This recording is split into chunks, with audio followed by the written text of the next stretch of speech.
जागो बहुजन जागो। मैं रोहित और आप देखना शुरू कर चुके हैं लाइव टीवी। आज हमारे बीच में एडवोकेट सुनील सिंघानिया जी, आज हम आपको उनसे रूबरू करवाने के लिए जा रहे हैं। सर, आप अपना जरा परिचय दें। मेरा नाम सुनील सिंघानिया है। पेशे से मैं एडवोकेट हूँ। आगरा से जिला प्रभारी आजाद समाज पार्टी आगरा। सर, आपसे हमारा एक सवाल जो दर्शकों ने हमें कमेंट करके बताया कि जो आपका ये सफ़र है वो यहाँ तक आप कैसे पहुँचे और किस प्रकार पहुँचे और आप कहाँ के रहने वाले हो और कैसे यहाँ पहुँचे, एक बार हमारे जो दर्शक हैं उन्हें एक बार बताइए। अवश्य। मैं जन्म मेरा जो जिला धौलपुर राजस्थान का है। मैं वहाँ से करीब 7-8 साल का आगरा आ गया था। तो मैंने अपनी स्टेट की पढ़ाई शुरुआत मैंने आगरा से किया।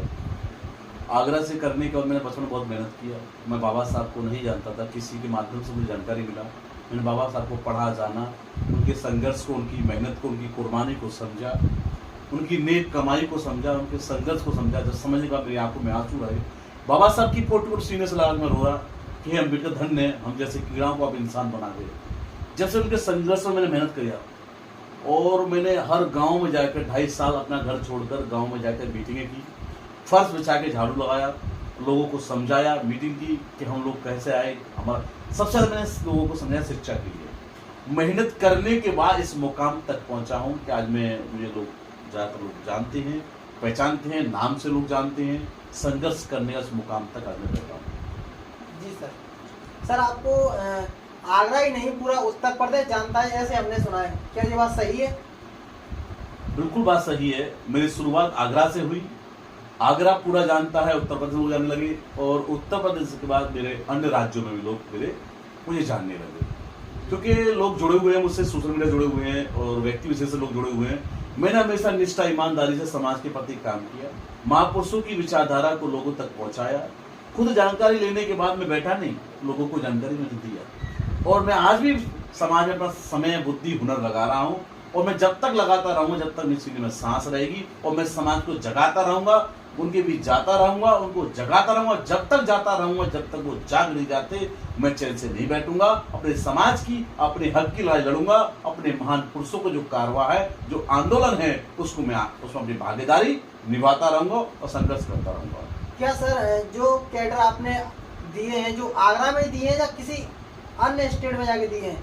मेरे कैडर एक मेरा कासगंज में रहा, इलाहाबाद में भी रहा, राजस्थान में मेरा रहा, फिरोजाबाद में रहा, मथुरा में रहा, अलीगढ़ में रहा, हाथरस में, मैंने कई राज्यों में मेरा रहा कैडर। वहां मैंने लोगों को समझाया कि जो जानकारी मेरे पास है आप मुझसे लीजिए। बाबा साहब अम्बेडकर ने कहा अगर आप जागरूक हो गए हैं तो आप घर मत बैठिए, आप समाज को जागरूक करो। अपनी कमाई का 5% हिस्सा या 10% हिस्सा समाज संगठन में लगाओ, जिससे आंदोलन चलता रहे, महापुरुषों की लड़ाई, विचारधारा लोगों तक पहुंचती रहे, फैलती रहे। उसमें अपनी भूमिका, अपनी जिम्मेदारी हम निभा रहे हैं। मैं एहसान नहीं कर रहा किसी पे कि मैं बहुत काम कर रहा, नहीं। आज जो मुझे पहचान मिली है, जो ताकत मिली है, जो अच्छी जगह बैठने का अधिकार मिला है, वो बाबा साहब अम्बेडकर की वजह से मिला है, भारत के संविधान की वजह से मिला है। इसलिए मैं अपनी जिम्मेदारी बाबा साहब के प्रति निभा रहा हूँ। थोड़ी सी, ज्यादा नहीं निभा रहा, जितना है उतना निभा रहा हूँ। हम आपसे एक इंफॉर्मेशन लेने के लिए आए हैं। जी सर, आप पहले सामाजिक संगठन में काम करते थे जी। फिर आपने जो राजनीति की तरफ अपना रुख मोड़ दिया, ऐसा क्यों? जी, बिना सत्ता के हम लोग व्यवस्था परिवर्तन नहीं कर सकते हैं। किसी मुकाम को हासिल करने के लिए या गरीबी, दुखे, मजदूर, परेशान लोगों की अगर मदद कर सकते हैं तो केवल सत्ता की पावर की चाबी से कर सकते हैं। माननीय काशीराम साहब ने ही कहा था कि सत्ता की चाबी हासिल कर कर ही आप अपने मुसीबतों के दरवाजे खोलकर अपने सुख के दरवाजे खोल। सर, हमारा आपसे पहला सवाल कि आप जो युवाओं को मोटिवेट करते हो वो कैसे? एक्चुअली में क्या है, कहावत है कि जितनी और जवानी जाए उतनी और जवाना जाए। और देश जो युवा, जो जवान लड़के जो होते हैं, वो देश की कमर की रीढ़ की हड्डी होते हैं। बाबा साहब अम्बेडकर से मैंने ये प्रणय लिया। बाबा साहब अम्बेडकर ने बचपन से अपना संघर्ष किया जीवन भर में, और संघर्ष करने के बाद उनकी मेहनत, 18 घंटे पढ़ाई करते थे, टाइम खाना खाते थे और विदेशों में मेहनत करके हम इस मुकाम तक लाया। उनसे प्रेरणा लेकर मैंने सोचा कि नया पीढ़ी को तैयार किया जाए तो नया ही पीढ़ी पिलर होता है। सर आप पहले बीएसपी में थे, फिर आपने एएसपी ज्वाइन की, ऐसा क्यों? थोड़ा मैं आपको डिटेल बता दूँ। मैं पहले बामसे में था, करीब तकरीबन 9 साल बामसे में रहा। उसके बाद में नीली क्रांति का जलाध्यक्ष रहा आगरा से। उसके बाद में बीएसपी में रहा। उसके बाद मैं आज़ाद समाज पार्टी में जिला प्रभारी हूँ प्रेसिडेंट में आगरा से। ऐसा बीएसपी में क्या हुआ कि आप एएसपी में आए? देखिए, आप मुझे जिस सवाल से भटकाना चाहते हैं मैं समझ रहा हूँ। एक्चुअली में क्या है कि भाई चंद्रशेखर रावण की मेहनत को देखकर जिन्होंने युवा में जान भर दी, जो लोग गांव-गांव में देहातों में लोग डरते थे, अपने जाति बताने में डरते थे, सिर उठा के चलने में डरते थे, बारात घोड़ी निकल डरते थे, उनमें हिम्मत भरी और आज गांव-गांव में नया पीढ़ी पुलिस वालों से आंखों में आंखें डाल कर बात करते हैं। वो भाई चंद्रशेखर की आजादी की वजह से आज नए नए युवाओं को ताकत मिली। ओके सर 2024 के लिए आपकी क्या तैयारियां हैं? 2024 के लोकसभा चुनाव के लिए जो तैयारी है हम लोग कर रहे हैं, उससे पहले जो नगर निगम के चुनाव आ गए हैं, अप्रैल में चुनाव है, नगर निगम के मेयर के जो चुनाव हैं उसमें हम तैयारी में पूरी जान लगा रहे हैं। और 17 अप्रैल को हमारे भाई चंद्रशेखर आजाद आगरा आ रहे हैं। पिनाट उनका कार्यक्रम है, शाम को दौरेठा भीमगढ़ का कार्यक्रम है। तो नगर चुनाव के बाद हम तुरंत ही लोकसभा के चुनाव 2024 में उस चुनाव में दिल जान से लग जाएंगे, मेहनत करेंगे। क्या सर ये तीनों युवाओं की जोड़ी 2024 में क्या गोल कराएगी? 3 युवा कौन कौन? अखिलेश यादव जी, जयंत चौधरी जी और भाई चंद्रशेखर आजाद जी। ये आपने बहुत अच्छा सवाल किया है और मेरे मन में था अच्छा सवाल आपने किया। मैं इसका जवाब बड़ा खूबसूरत जवाब आपको दूंगा। जी सर। क्योंकि आजकल गोदी मीडिया बाजार में बहुत है, तो चीज दिखाती नहीं। उम्मीद है कि आप हमारी चीज को समाज तक पहुंचाएंगे और वंचितों की आवाज को घर घर पहुंचाएंगे, उम्मीद आपसे। सर तो ये जो चैनल की स्थापना हुई है, ये इसी पर्पज से हुई है कि अपने जो बहुजन युवा है इनकी आवाजों को जन जन तक पहुंचाया जाए। अवश्य। अब आपके सवाल का मैं जवाब दूं। जी सर।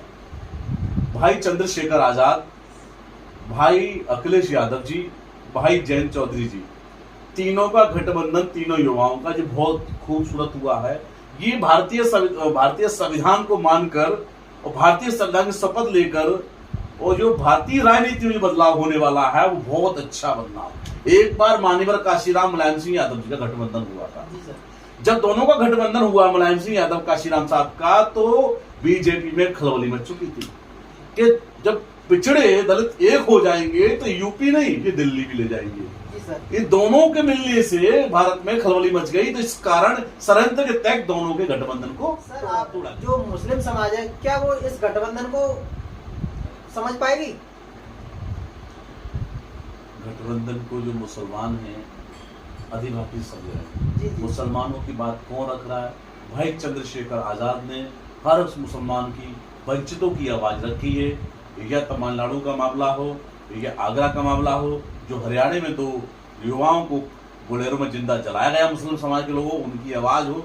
भाई चंद्रशेखर पूरे मुसलमान समाज के साथ तन मन धन बुद्धि विवेक ताकत से खड़े हैं। हर मुसलमान की आवाज उठाते हैं भाई चंद्रशेखर आजाद। सर आप हमारे दर्शकों के लिए क्या कहना चाहोगे? मैं देश की जनता को, देश के पिलर को, भारत की जनता को मैं कहना चाहता हूं कि ये हमारे नेताओं की जिम्मेदारी नहीं है। ये देश में जिम्मेदारी जनता की भी है, क्योंकि देश जितना नेताओं का है उतना देश की जनता का भी है। इस जनता को भी अपनी निष्ठा ईमानदारी दिखानी पड़ेगी। वैसे गोदी दलाल मीडिया से दूर होकर जो बहुजनों की जो मीडिया है, जो निष्ठा ईमानदार से सोशल मीडिया है, यूट्यूब मीडिया है, इलेक्ट्रॉनिक मीडिया है, फ्रेंड मीडिया है, जो देश में काम कर रही है, गरीब मजदूर दुखियों की आवाज उठा के जनता तक पहुंचा रही है, ऐसी मीडिया को सपोर्ट करें। लाइव टीवी को सपोर्ट करें। और आप सबसे ये कहना चाहूंगा, हर जनता की जिम्मेदारी बनती है देश के प्रति भागीदारी निभाना। और धन्यवाद करूंगा मैं लाइव टीवी चैनल का कि जिन्होंने जो बहुजनों में चैनल बना है, जो गरीब मजदूरों की आवाज उठाने के लिए, ऐसे भाइयों का भी सपोर्ट करें। धन्यवाद रोहित भाई आपका। जी सर। देखा फ्रेंड्स, आपने किस प्रकार हमने सुनील सिंघानिया जी का इंटरव्यू लिया और हमें आप कमेंट करके बताएं कि आपको ये इंटरव्यू कैसा लगा। हमारे चैनल को लाइक करें, शेयर करें और सब्सक्राइब को देखने के लिए तैयार रहें और हमारे चैनल को सब्सक्राइब करें। धन्यवाद।